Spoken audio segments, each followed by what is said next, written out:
So I think now it's recorded, and yeah. So let's continue from our discussion last time. So in the end of the last lecture, we mentioned that the following. So maybe let me put a title here. Okay.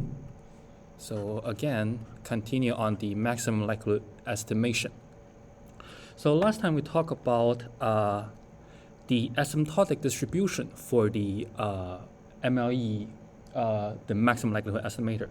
So which is stated in the following. So again, let theta hat be the maximum likelihood estimator of the parameter theta for your statistical model. And then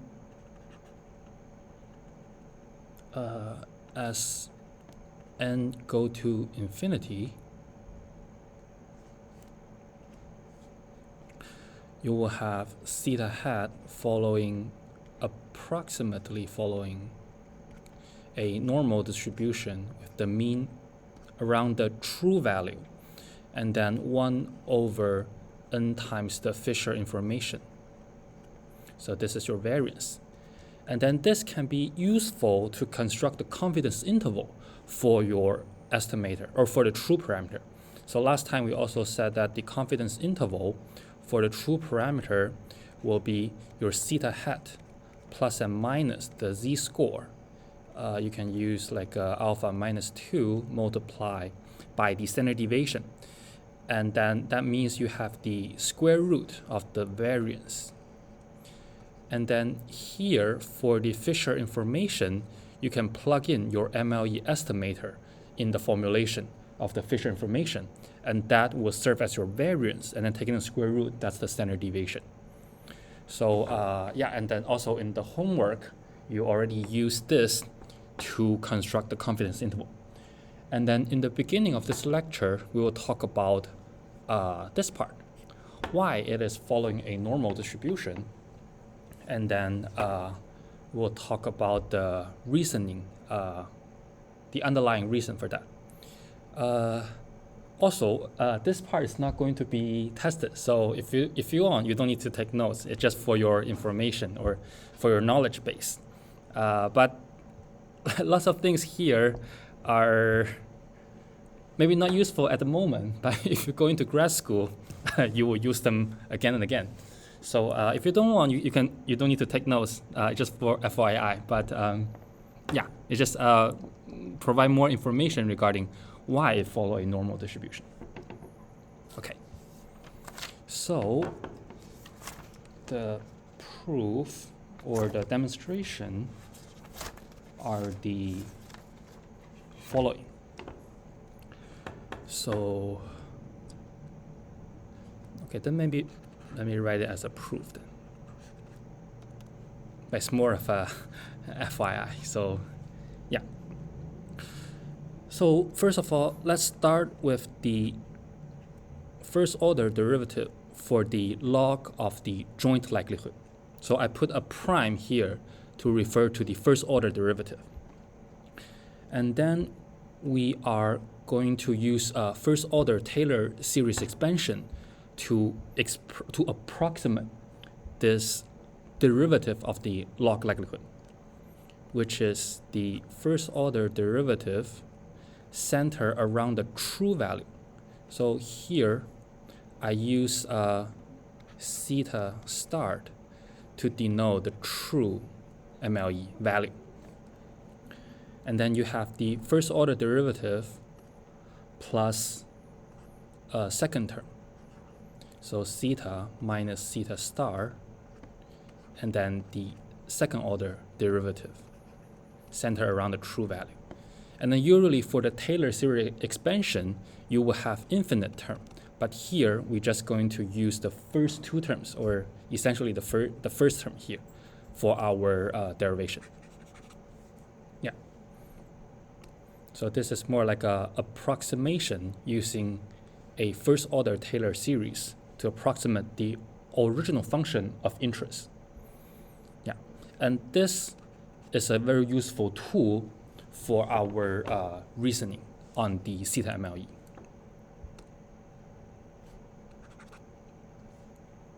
Okay, so next, let me also plug it. So here I use the hat notation to denote our MLE, the estimator. Okay, so now let's just plug in the estimator. So here I'm going to change all the theta with the theta with a hat. And the theta star is just the true value that exists in the nature, but we don't know that specific value.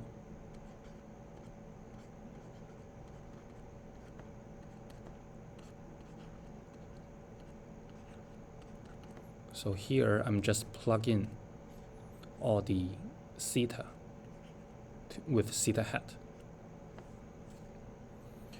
Okay, and then by construction, because the MLE is the one that when we take the first order derivative for the log likelihood function z equal to 0, we will get that value. So by definition, when you plug in the theta MLE here, the first order derivative should be equal to 0, because that's the way how you solve for the theta hat in the beginning. So that theta hat plug into this first order derivative should give you a 0. And that means we have the following equation holds. So the L prime at the true value,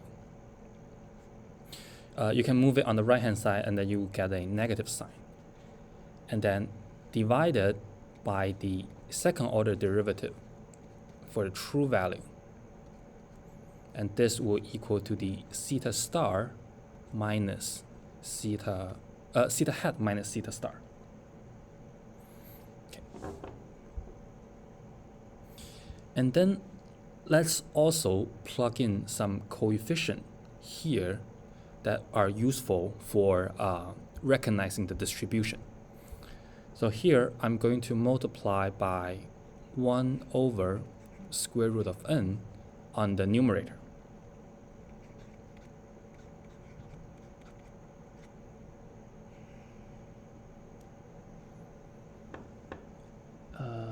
And then I'm going to multiply by 1 over n to the denominator.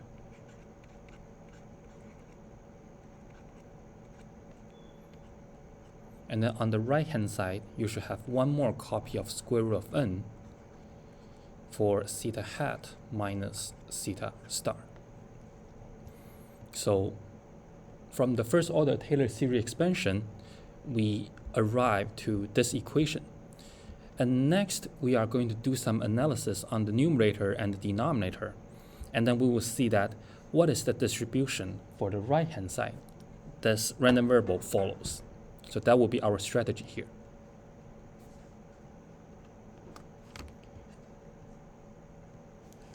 Okay, so now let's take a look at the numerator.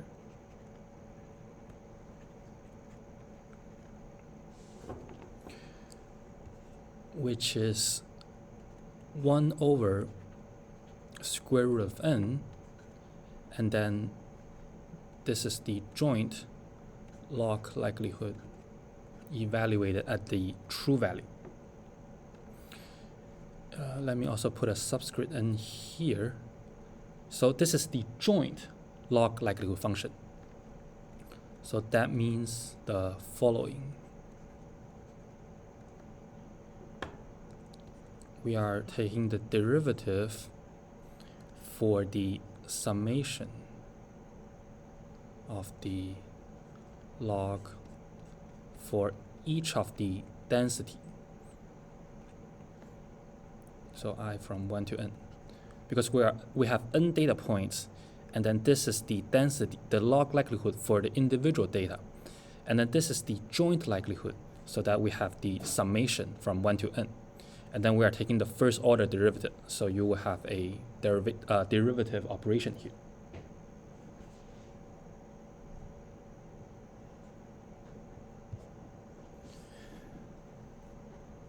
Okay, then let's change some order for this derivative and the summation. The derivative of a sum is equal to the sum of the derivative. So that means you have the following.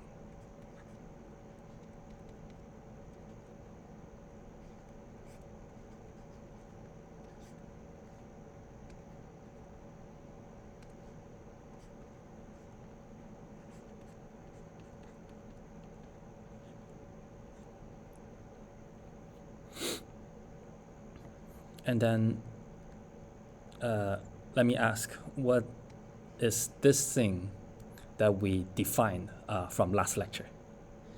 The first order derivative of the log likelihood. We gave a name to this term. What is it called?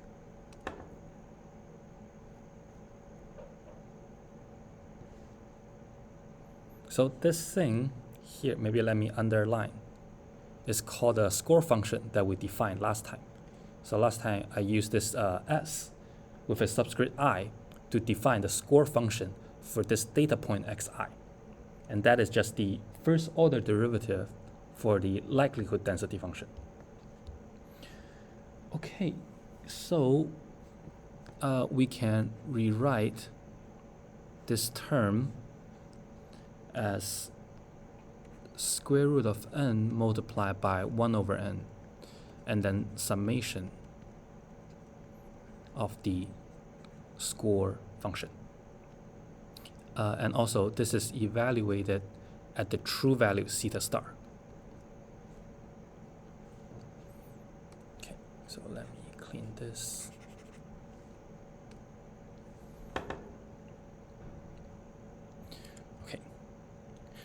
The reason why I change the coefficient from 1 over square root of n to square root of n multiplied by 1 over n is that I want to consider this as an average of n terms. And then let's analyzing this average, the terms after the square root of n. So essentially we want to evaluate the expected value for this part, the things that I underline here. Okay, so the expected value for this average thing here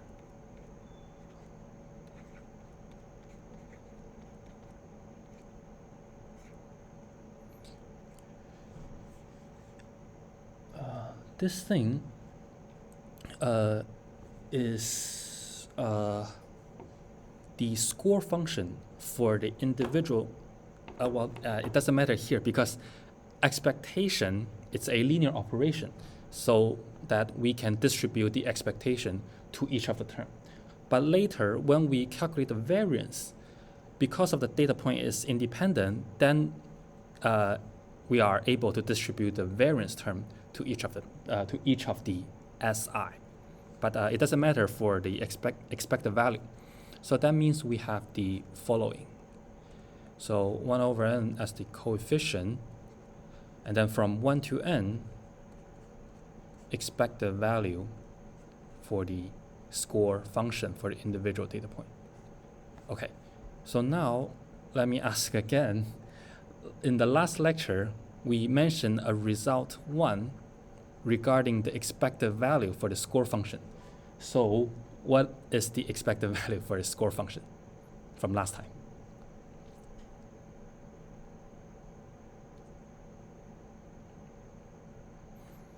Which is 0. So we have 1 over n and then n copies of 0, and then that means the expected value for this is equal to 0. This is one of the results that we derived from last time.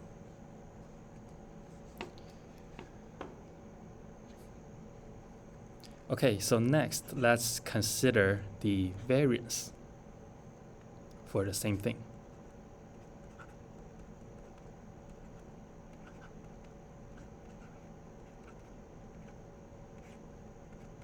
Okay, so for the variance of a coefficient multiplied by that, you need to take the square. So you have 1 over n squared. And then because this is the data point are independent, so that's the reason why you are able to distribute the variance to the score function. Otherwise, this is not allowed. So make sure you need to check whether the data points are independent or not before you change the order between summation and the variance. So in our case, this is valid because the data points are independent. Okay. And now let me ask again. Last time we also gave a name to the variance of the score function. What is the variance of score function represent?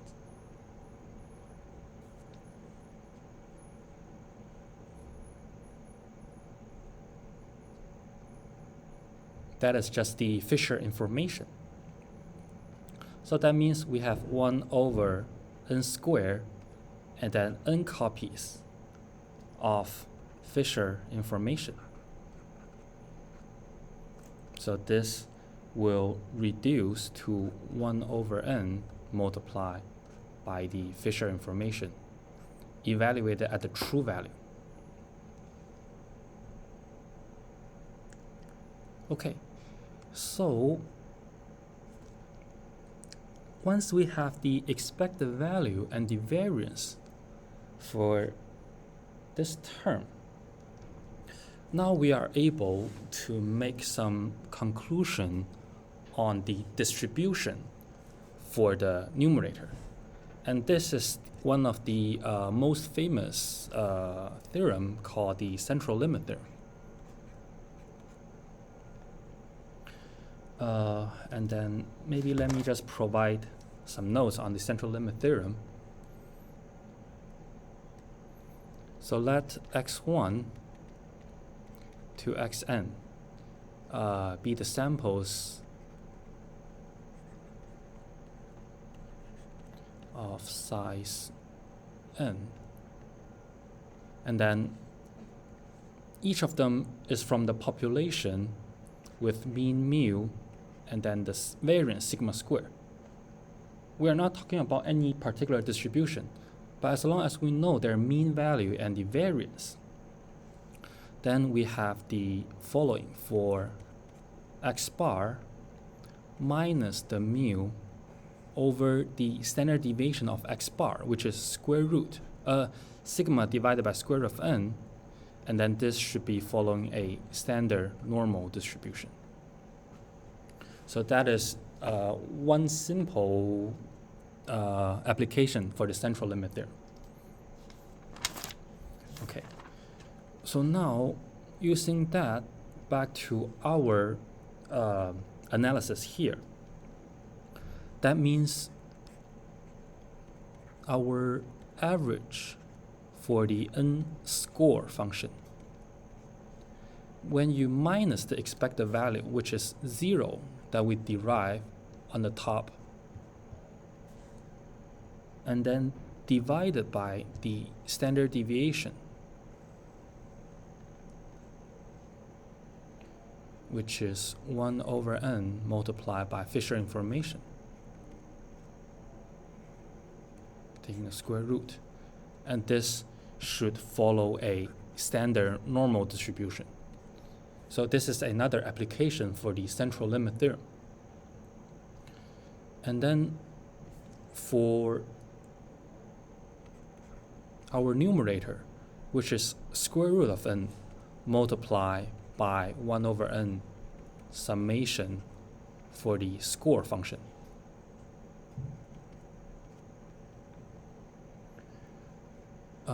Here we should have this also follow a normal distribution, and then we multiply the denominator on the right hand side. So that means we have 0 for the mean value. When you multiply by square root of n and the denominator, you still get the 0. But for the 1 here, you will have the n square multiply by this part. and then you will have only one copies of the Fisher information.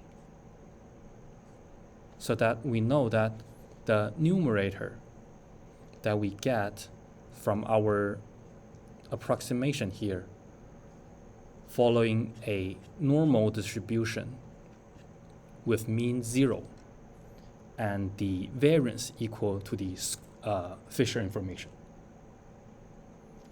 So let me put, so this is for the numerator. We know that this, so this thing is called convergence in distribution. So we started with a particular terms, and then by applying the central limit theorem, we know that the numerator converge in distribution to a normal distribution. So this is something, this is a distribution that comes from the central limit theorem, because we, at the beginning, we don't know what the distribution that this thing follow. But applying the central limit theorem, we get this normal distribution here. And then we also have the mean and the corresponding variance.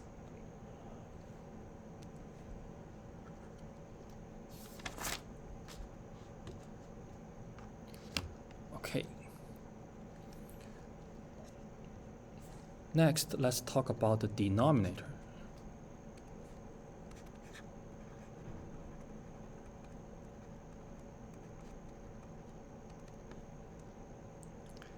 So the denominator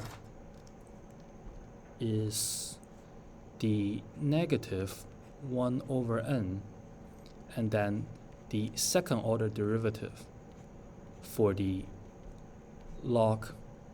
joint log likelihood function.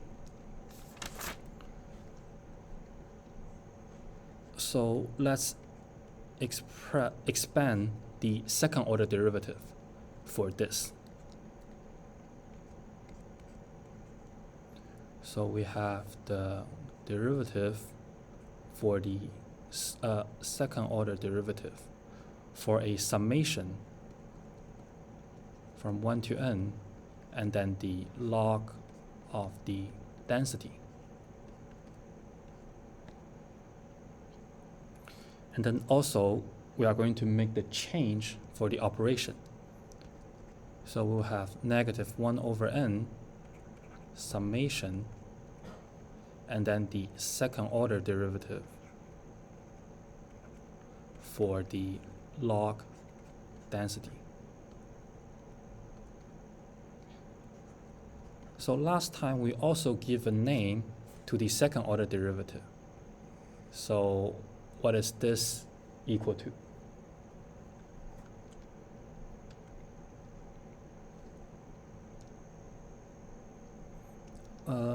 So yeah, last time we defined this as the Hessian.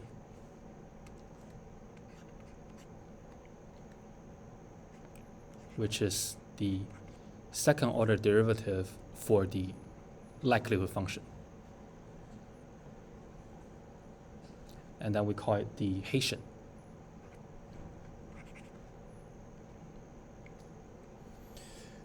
Okay, so next we're also going to apply another very famous theorem. It's called the law of the large number. So maybe let me provide some more information. So similar for x1 to xn, and each of them have a mean mu and the sigma square. The weak law of the large number says that the x bar will converge in probability to the mean value here as n go to infinity. So this is the weak law of the large number. And then we are going to apply here. So the terms after the negative sign here is also a value. So you can consider this as your x bar. and then we can just calculate the mean for this average. So this thing should converge in probability to the negative, and then the mean of this average, which is the expected value of the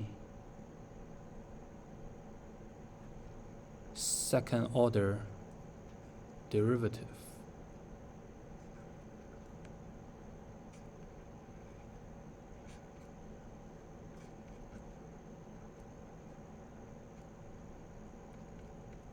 Okay, and last time we also give a name, or we also have another property for this.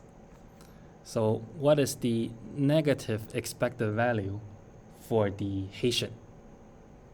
Last time we also derived this thing, or defined this thing here.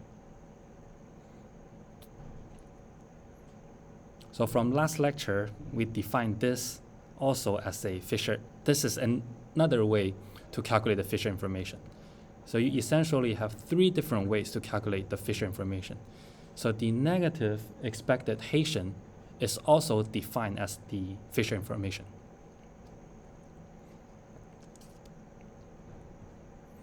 So now you know that so this is the denominator will converge in probability to the Fisher information.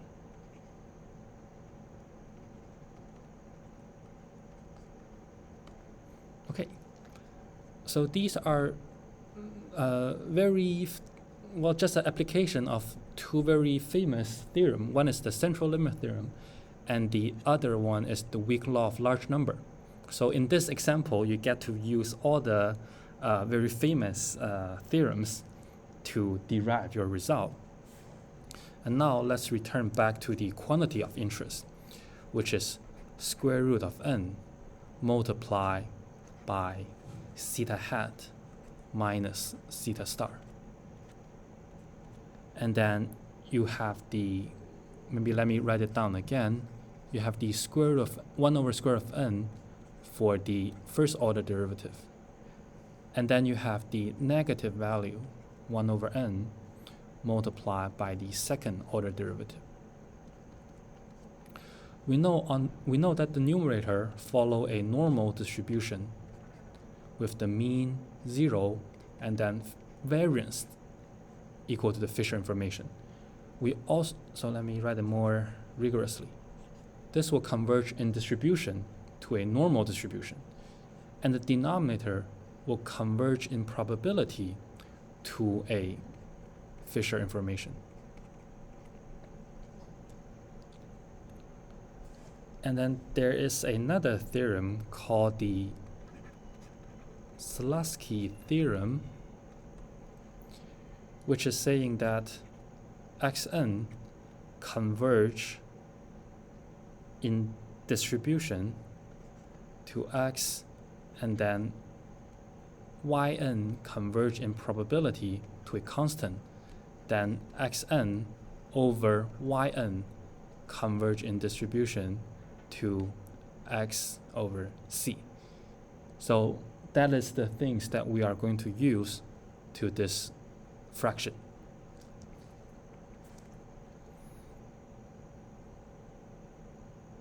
So that means this quantity of interest, square root of n, and then theta hat minus the true value, will also have a normal distribution.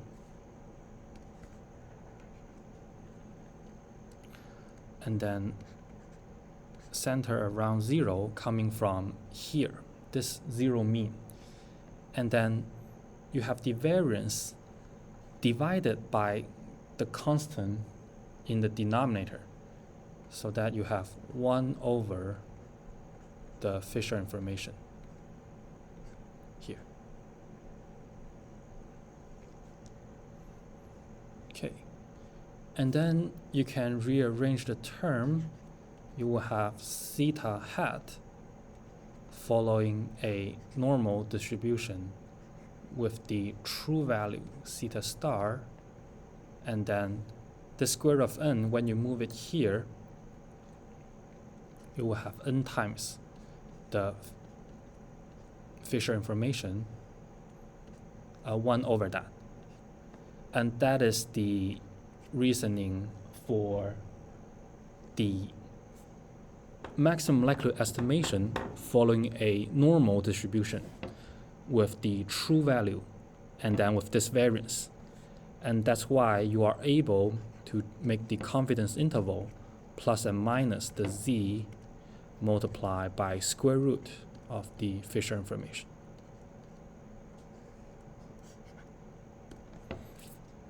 Yeah. So for this example, you have to go through lots of very famous things here. The first one is the first order Taylor series expansion. That is a very genius way to approximate the function. Well, yeah, there are lots of research, or nowadays people still using Taylor series expansion for lots of things. And then you have seen the central limit theorem, and then also the weak law of large number. And then you get this result.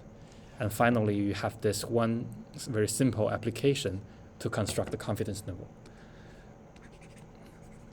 Although this is just for your information, but I really want to show you guys this because it involving lots of very famous things. Yeah.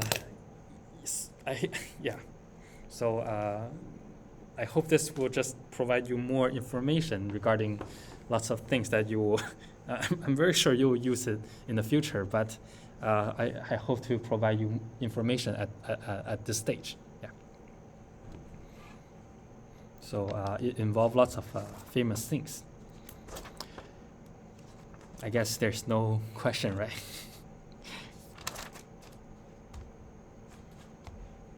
Any question or comments or?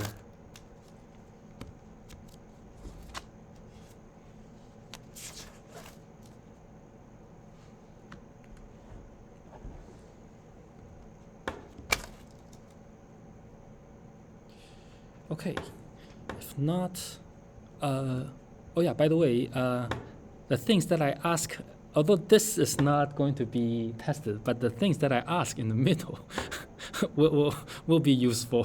For example, like the score and the Hessian and the expected value of the Hessian equal to the Fisher information. That is useful. For example, in the homework, you use them again and again. Although this I'm not going to test, but some the pieces of information is still going to be, let's say, tested for your, yeah. Okay, so let's continue our discussion for the maximum likelihood estimation.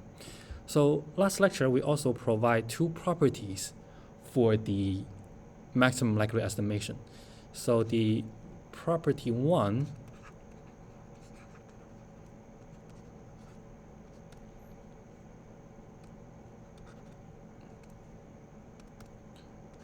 is that if the expected value for estimator equal to true value, then we call this an unbiased estimator. The second property that we talked about last time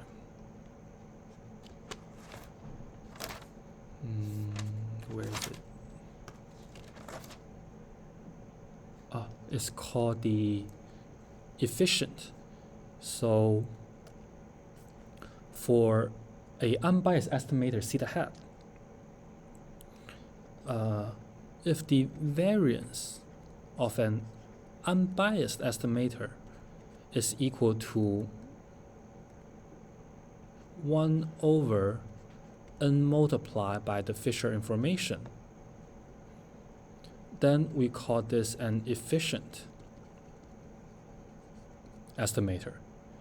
And then from here, we also bring up the discussion on the Kramer-Rao lower bound. And then we also point out that this thing here is essentially the lower bound for the variance. So if the variance of an estimator can arrive or achieve the lower bound, then intuitively, this is an efficient estimator. you have the lowest possible variation in your estimator. So that is called an efficient estimator. Okay, so today let me add one more property, which is called consistent, which is relatively, or okay, so the definition for that is let theta hat be an unbiased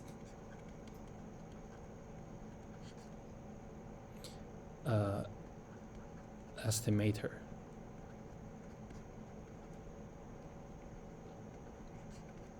of theta, the model parameter.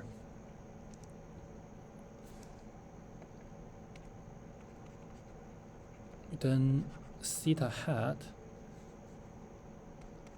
is consistent. So we're just going to use a few different adjectives to describe our maximum likelihood estimator. So here the keyword is called consistent. So the first one is called unbiased, the second one is called efficient, and the third one is called consistent. So our estimator is consistent if the variance of this estimator goes to 0 as n go to infinity. So one way that you can think about this is that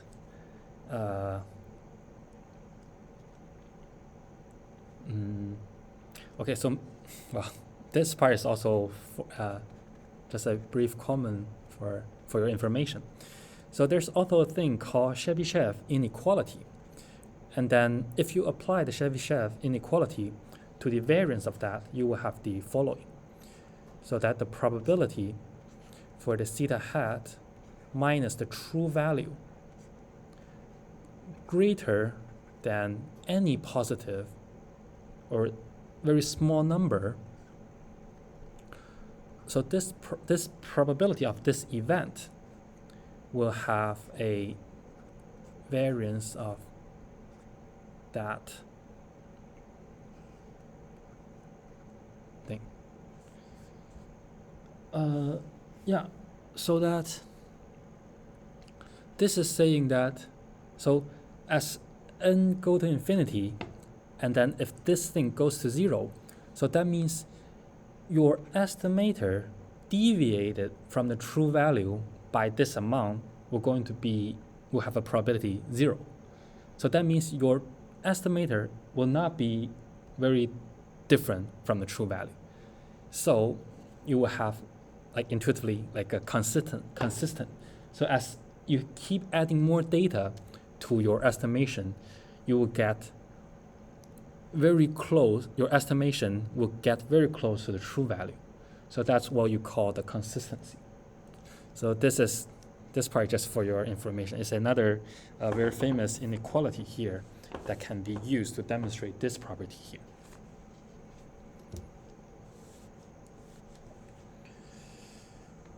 Okay, so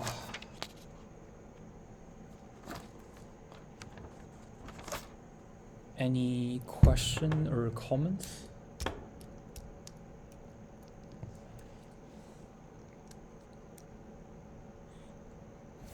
Okay, maybe let me not provide this in the note. Anyway, this is just for your information. Another very famous thing. So yeah. Okay, I think yeah, for this lecture, the main thing is just I want to talk about the normal distribution and also the 3 properties.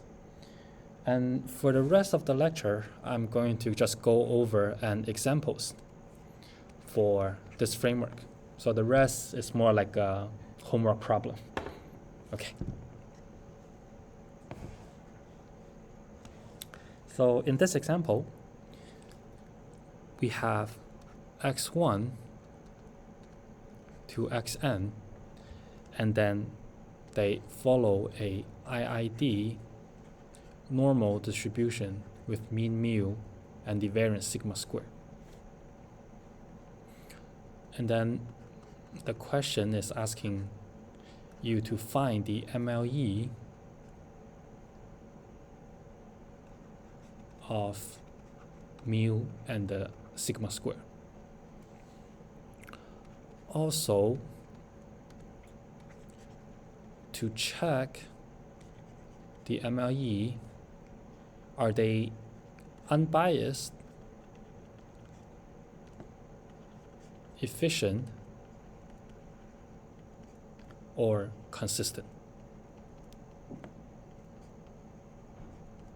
So you will need to check all these three things.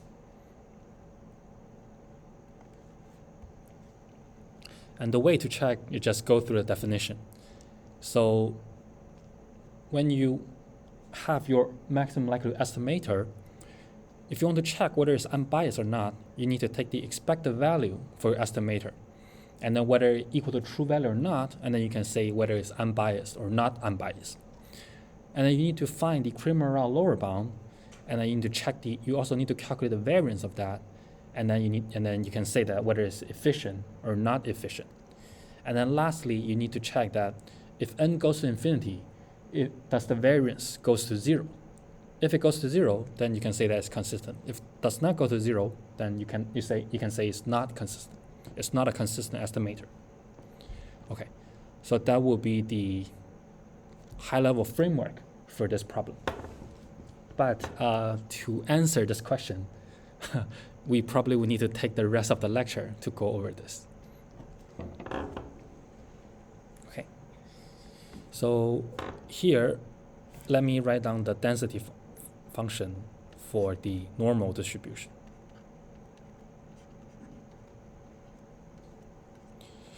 And also in the homework, in your homework 4, you have also do the same thing, except that most of your parameter, there's only one single parameter. But in this example, there are two parameters, mu and the sigma square. So we need to consider two parameters altogether. Okay, so the density of the normal distribution is 1 over 2 pi sigma square. And then exponential negative 1 over 2 sigma square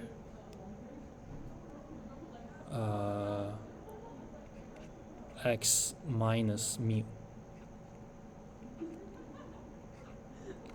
Okay, so let me ask, in your homework 4, when you calculate the MLE, let's say, okay, so maybe let me put 1.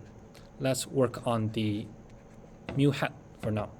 So in your homework 4, what did you do as a first step to get the MLE?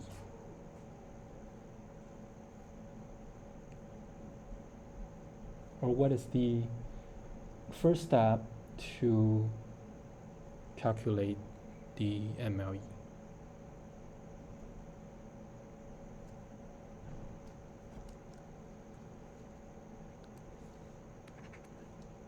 Okay, so the first step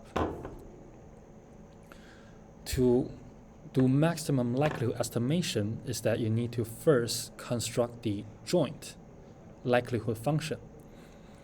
And this is a function of parameter. So you have the mean mu and the variance, and then let me just use these two. But because we're considering the mu at the moment, so if you want, you can also not include the sigma square here, because this is not our concern when we're looking at mean mu only. Okay. So the joint likelihood function is the product from 1 to n, and then the density function. Let me put f of xi with the parameter mean mu and the sigma square.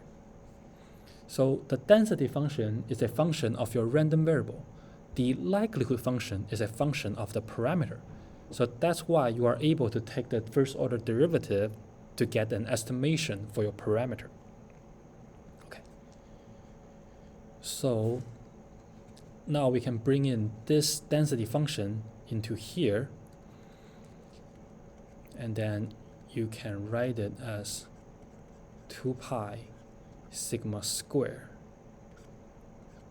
negative n over 2, and then exponential 1 over 2 sigma square, and then here you have the summation from 1 to n xi minus mu square, closing that, and that is your joint likelihood function.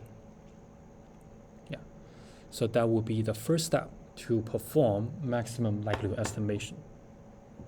And this is also just similar from what we did last time, except we're just dealing with another distribution here.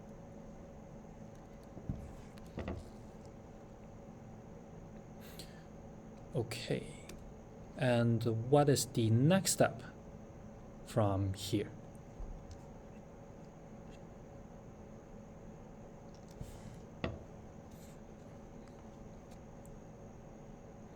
So the next step is to perform log transformation. So I'm going to denote as lowercase l, and then with the same mu and the sigma square. And the log of the, well, here I already included the n, so you can just directly take the log transformation for this expression. So the log of the product, this term multiplied by the second term, is equal to the summation of the log of this and the log of the second part. So that means when you take the log transformation, you will have a lowercase l, and then you have negative n over 2 log of 2 pi sigma square. So the log of the first term, and also the log of the second term. And the log will cancel out with this exponential operation. So you just have the following.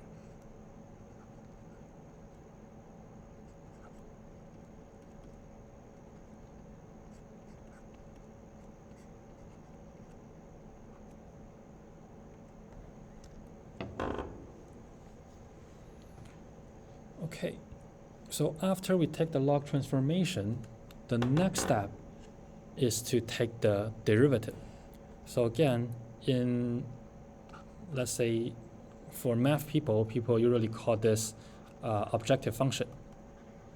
So you want to solve for your parameter that you can achieve the maximum value for your objective function. So the procedure is that you take the first order derivative and then solve for the parameter. So our parameter of interest is mu, so we take the first order derivative with respect to mu for this log joint likelihood function. Okay. So the first term here in your joint log joint likelihood function does not involving mu at all. So that is just a 0 when you take the derivative of that. But the second term here starting to involving mu, so we need to consider or to take a derivative for this one. So we have the coefficient for 1 over 2 sigma square. And then here you need to take the derivative for the sum. And then you can exchange the operation to the sum of the derivative. So now you can just take the, so now you have the sum from 1 to n and the derivative of this. And that's 2 multiplied by xi minus mu.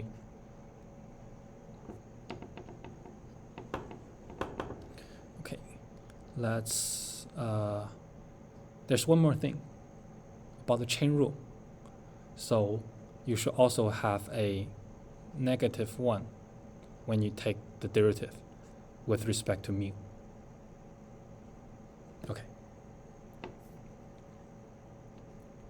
So to simplify that, you will have 1 over sigma square summation from 1 to n xi minus mu.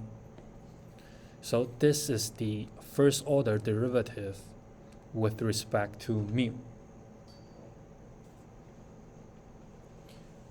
Okay. For the next step, set this equal to 0 and then solve for mu. Okay. So you can multiply by sigma square on both sides.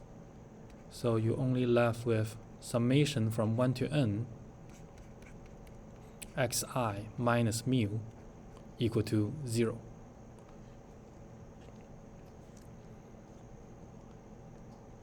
This is also equal to the summation from 1 to n xi minus summation of mu. But mu is just a constant. You sum it over n times so that you only have, so you have n multiplied by mu.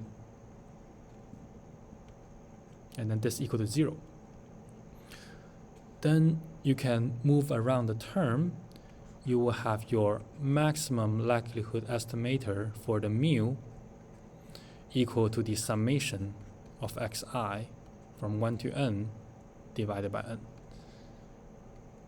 So this is also very intuitive. If you have lots of random, so if you have lots of data, and then if they follow the normal distribution, and then if you want to calculate the mean value, you just sum them all together and then divide it by n, you will have your estimation for the mean value, mean mu here.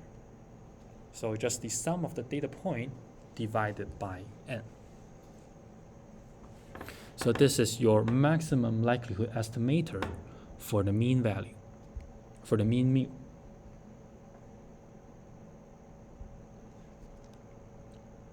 Okay, so next, let's also consider the variance term, because the variance is also an unknown parameter for in our distribution.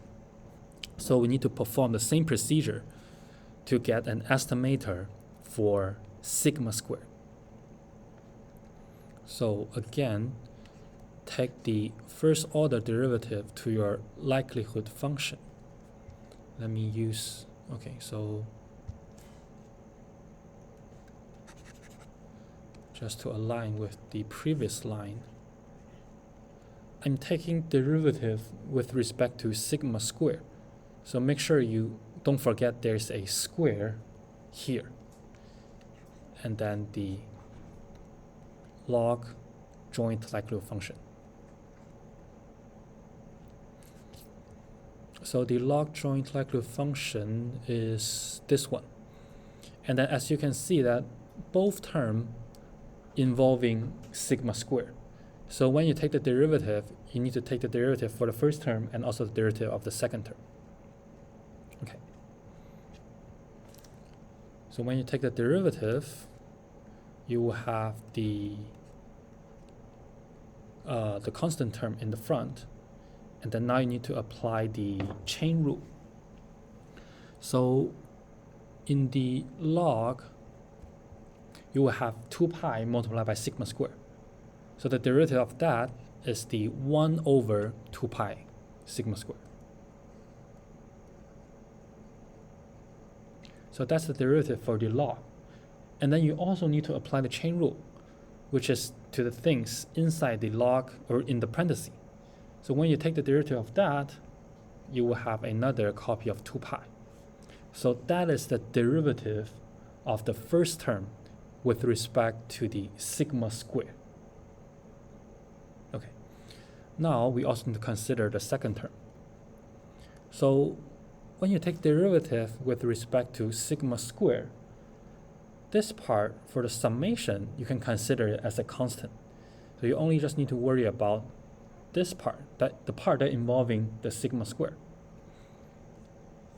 So that means you have 1 over 2.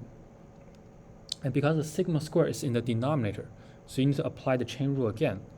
So you have the -1, that is from the power, and then sigma square raised to the power of -2.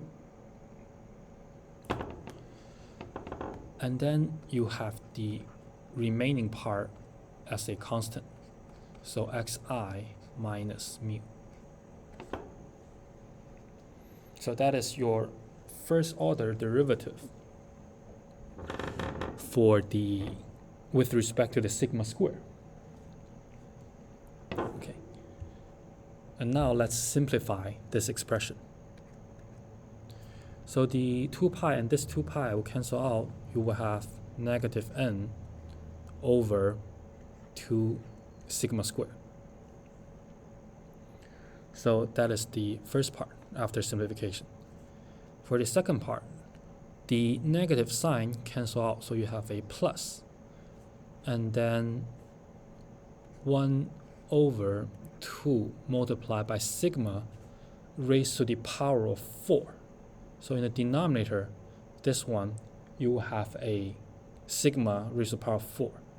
And then summation from 1 to n, xi minus mu. So this is the simplified form for the derivative of the log likelihood function with respect to sigma square. And then for the next step, set that equal to 0.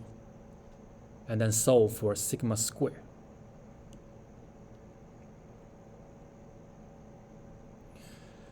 Okay, so now let's multiply by 2 times sigma raised to the power of 4 on both sides.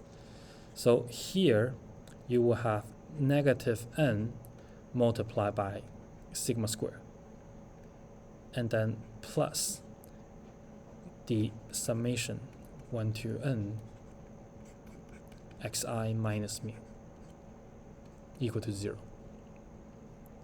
So now we only have one term involving sigma square. So sigma square MLE is equal to summation 1 to n xi minus mu divided by n.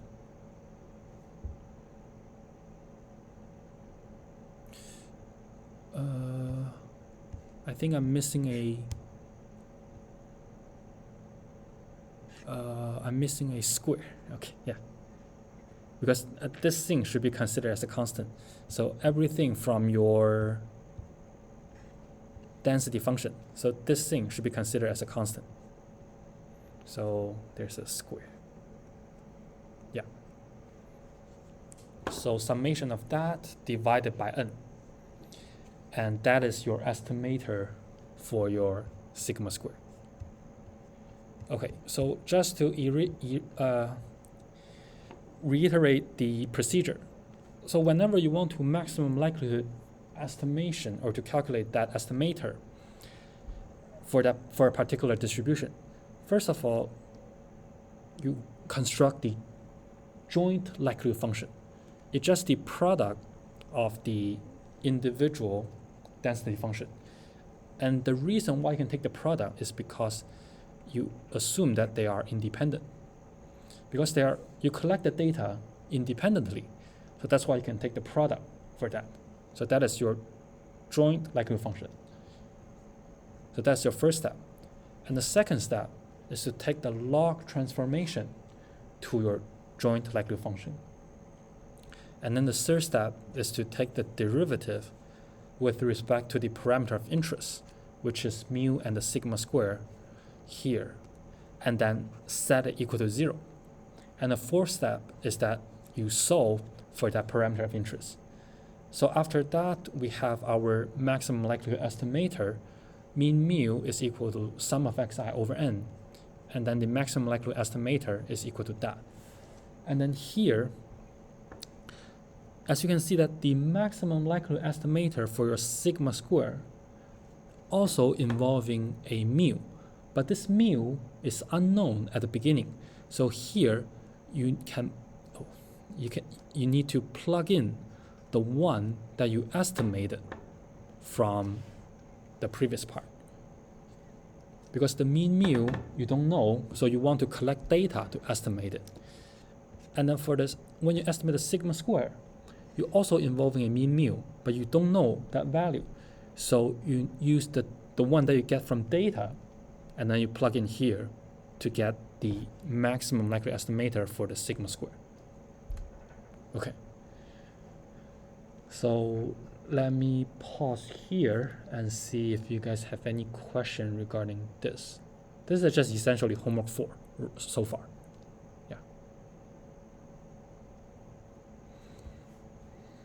So what is new is the second half of the question. Are they unbiased, efficient, and consistent or not? Later we will see some of them may not be efficient, some of them may not be consistent. So we will have to check.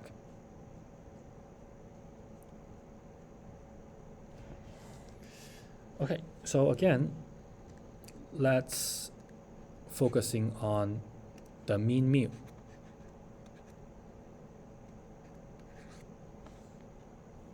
So now let's check the unbiasedness. So expect the value for your maximum likely estimator for mean mu. And here you need to plug in the one that you get from above. So for that is the summation of xi over n. So now plug in into the parenthesis summation xi over n. So 1 over n is a constant, so you can bring it outside. Expectation is a linear operation, so you can have summation from 1 to n expected xi. Each of the xi is coming from a normal distribution. So you will have 1 over n multiplied by n copy of mean mu. This will reduce to the true value mean mu. So the expected value for your estimator is equal to the true value mean mu. So you can claim that this is an unbiased estimator, the one that you derived earlier. This is an unbiased estimator. So you basically just use a definition to check is unbiased or not. Okay. And next, we want to check whether this is an efficient estimator. So we need to check whether the variance of theta or the mu hat can achieve its Cramer-Rao lower bound. So we need to derive two things. First, the Cramer-Rao lower bound, and then the variance of theta hat. So for the lower bound, you also need the Fisher information. So here, you have 3 different ways to calculate that. You can choose whichever you think is simpler for the computational part. So yeah, and here I'm going to use the expected value for the score function square. So I'm choosing that as my method here. But you have 3 different ways, so you can it's up to you which one you choose, and then they should give you the same result. So I'm going to use the expected value for the square of the score function. So that means I want to get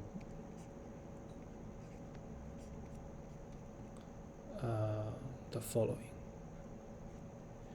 So the first order derivative for your log likelihood function is the score function, and then you need to take the square, and then the expected value for the square of the score function will be the Fisher information, one of the definition. And then the expected value, we need to take the derivative for the log density. So here maybe I'll just directly, you can try on your own and then the first order derivative for that should be mean mu over sigma square. So that is the score function. And don't forget, you need to take the square. So you have another square and then that. Okay.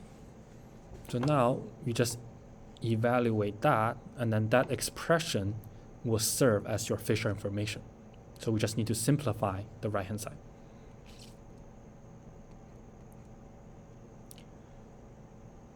So here we are interested in mu, so the rest, or the expected value, is considered on the random variable x. So everything else should be considered as a constant. So this is the part that I also mentioned last time. You always want to make sure whether you are talking about the parameter or talking about the random variable. So up to here, we're talking about the derivative of the parameter. But right now, when you turn to expected value, you are considering, or you are working on the random variable.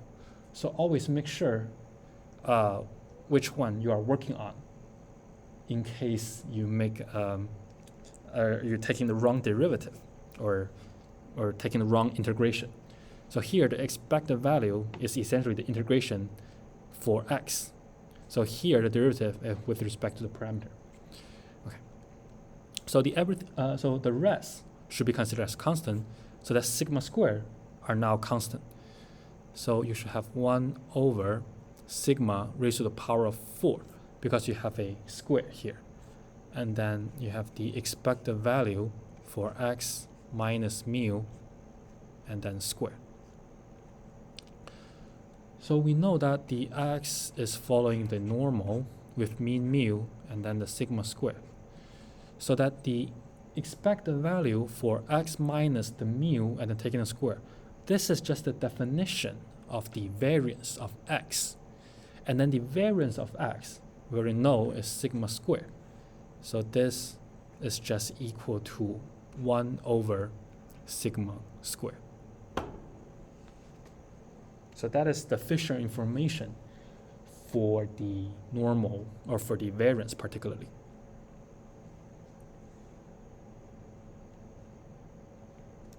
And then you need to get the Kramer-Rao lower bound. So the Kramer-Rao lower bound is equal to 1 multiplied by n times the Fisher information. So in our case, it's the I of mu, and then you will have I 1 over n times 1 over sigma squared, and then you will have sigma squared over n. So this is the Kramer-Rao lower bound. And this is the right-hand side for the things that you want to check. So what we get is the right-hand side that we know. But now we need to calculate the variance of the theta hat, or the mu hat in our case. And then you will get another expression. And then you need to compare that two expressions are equal or not. And then if they are equal, you can call it an efficient estimator. So what we have right now is the right-hand side. So now let's derive the left-hand side. Okay. Back to our problem. You need to derive the variance of mu hat. That is the variance of summation xi over n. And then you have 1 over n squared summation from 1 to n variance of xi. That is just 1 over n squared, n copy of them, sigma squared, and then sigma squared over n. Okay, so now as you can see, the Kramer-Rao lower bound is equal to sigma squared over n. The variance of your estimator is also sigma squared over n. So this is an efficient estimator, because they are equal. That's just the definition for efficiency.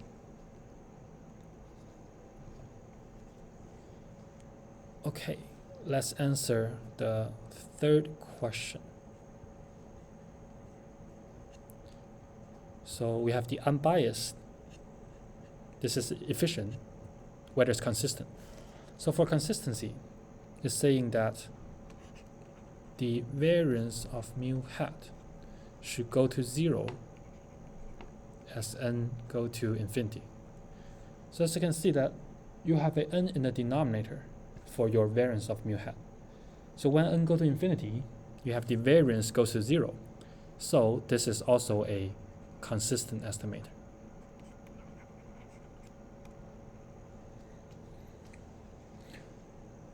So up to this point, we calculate the 2 MLE for the 2 parameter of interest. And then we have checked that the mu hat is a unbiased, efficient, consistent estimator. So we just go through the definition, and then we confirm that this is a estimator that have very good properties. Okay, and now we need to do the same for sigma squared.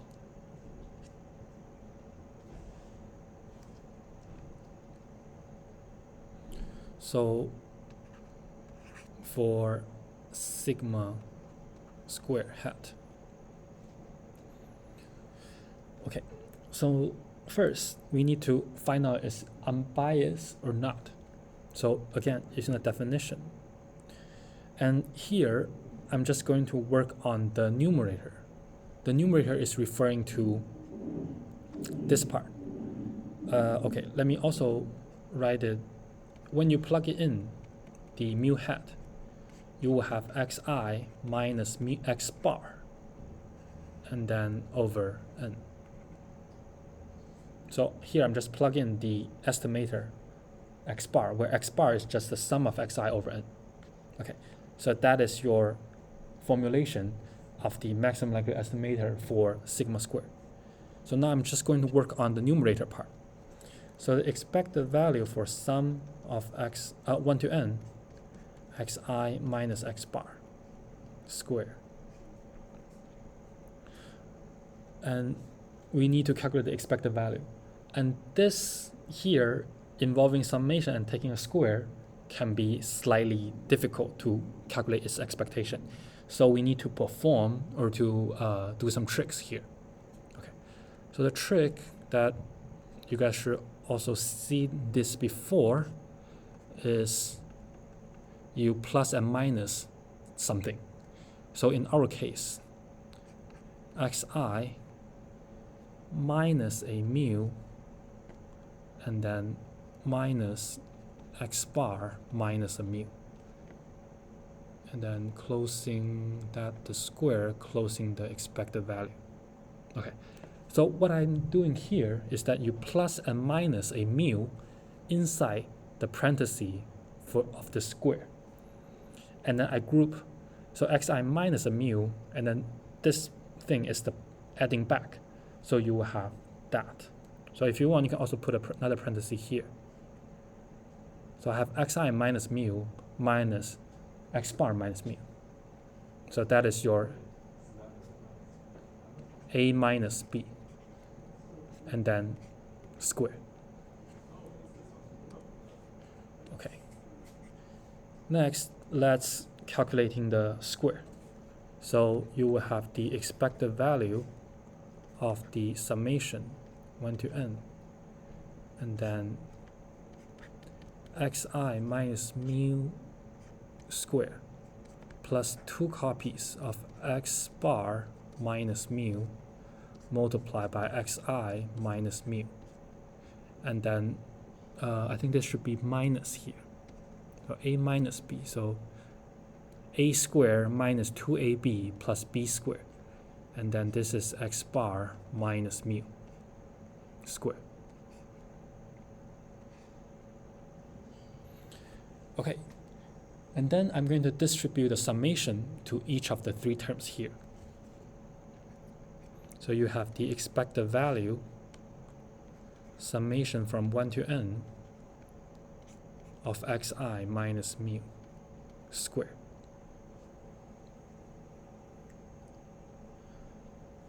And then you will also have 2 times x bar minus mu, and then summation for xi minus mu. And then for the last terms here, because x bar is a constant, mu is a constant, so this term serves as a constant, and then you only have n copies of, and then you take the summation, just n copies of that. So n of x bar minus mu squared.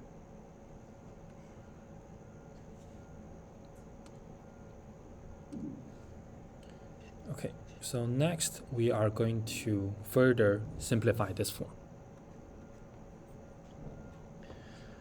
So you will have the expected value for the sum of the first term.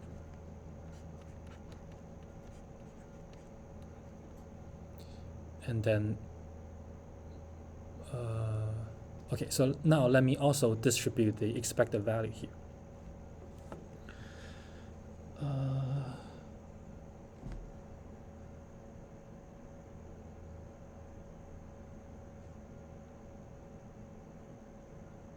I got distracted, sorry.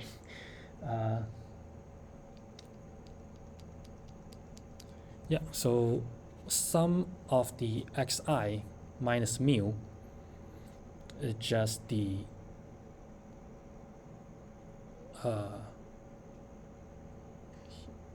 n times x bar minus n times mu. Okay, so that means you have 2 copies of n and then x bar minus mu squared. And then also the expected value. So let me write again. 2n expected x bar minus mu.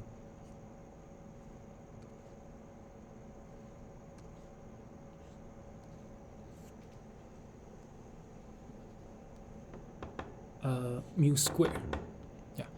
So let me further. This is n multiplied by x bar minus mu. Okay. So let me say that again. So the summation for xi minus mu, this part, can be written as n times x bar minus n times mu. And then when I bring the n to the front, you have n multiplied by x bar minus mu. And then multiplied by the first x bar minus mu, you will have a square for that.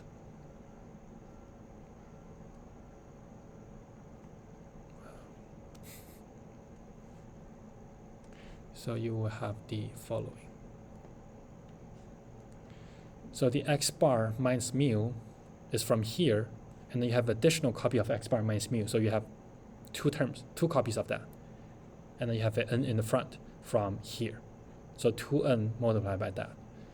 And then plus n copies expected value for x bar minus mu squared. That is just the last term.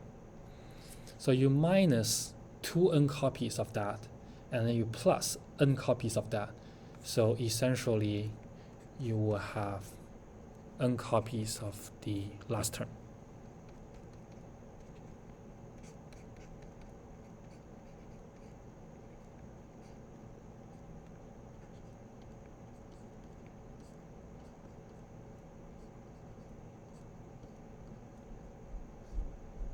Okay, so that should be your expression for the expected value for that. Okay, so now let's finish evaluating the expected value. So our goal here is that we want to check whether this is equal to sigma square or not, and then to claim that this is unbiased or not.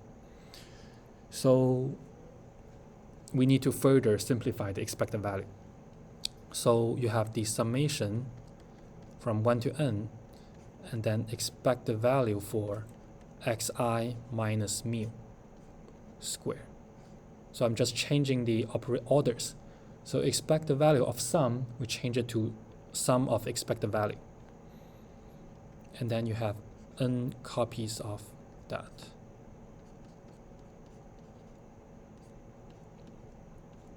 Okay, so here you can see that we are talking about the expected value of this and the expected value for xi and the expected value for x bar. So what we know is that individual xi follow a normal mean mu and the sigma square.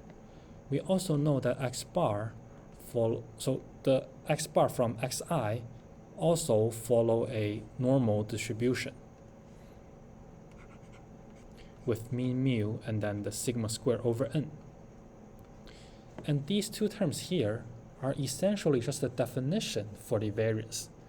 So that means we have n copies of sigma square from here. So this is the first term, the variance.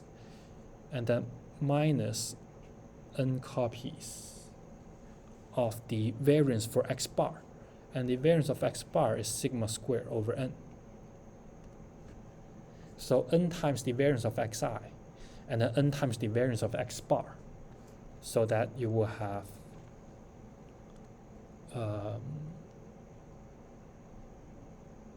n minus 1 sigma square. Okay, so this is the expected value for the numerator of your estimator. But don't forget, in your formulation, you also have a divided by n. So now let's make the final conclusion. So the expected value for your estimator, MLE, is equal to 1 over n and then n minus 1 sigma square. So you just added an additional 1 over n from your estimator. This is equal to n minus 1 over n multiplied by sigma square. And then as you can see that this is not equal to sigma square. So this is not an unbiased estimator.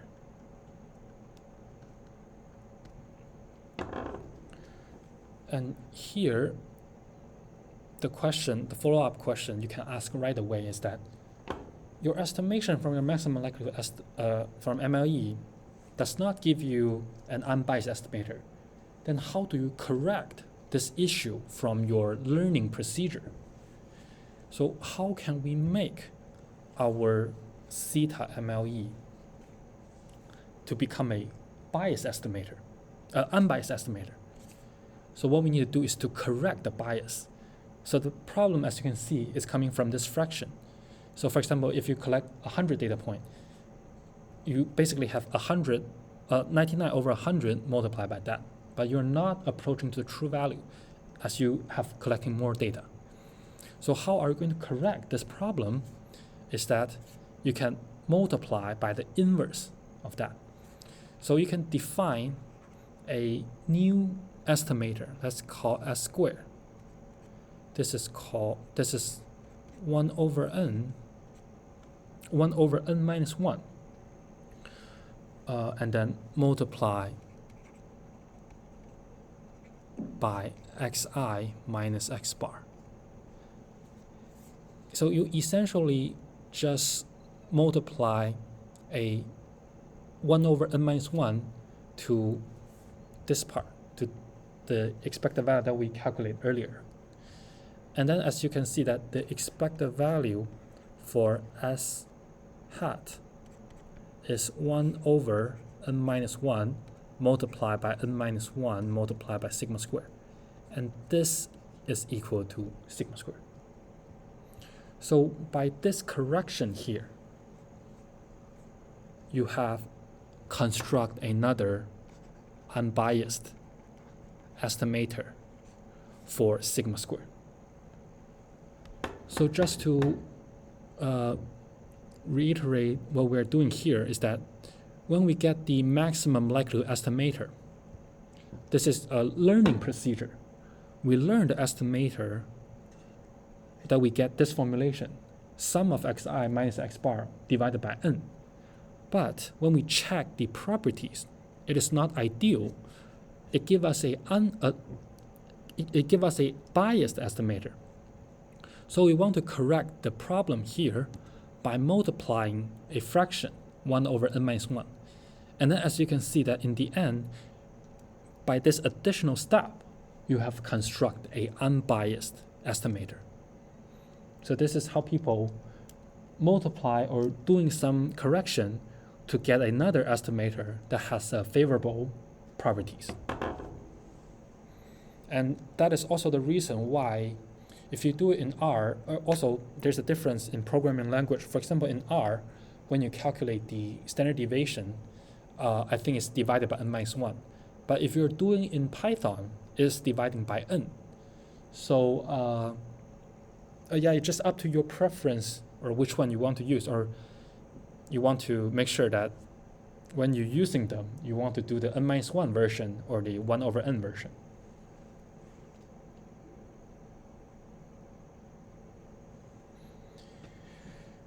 Okay, so we have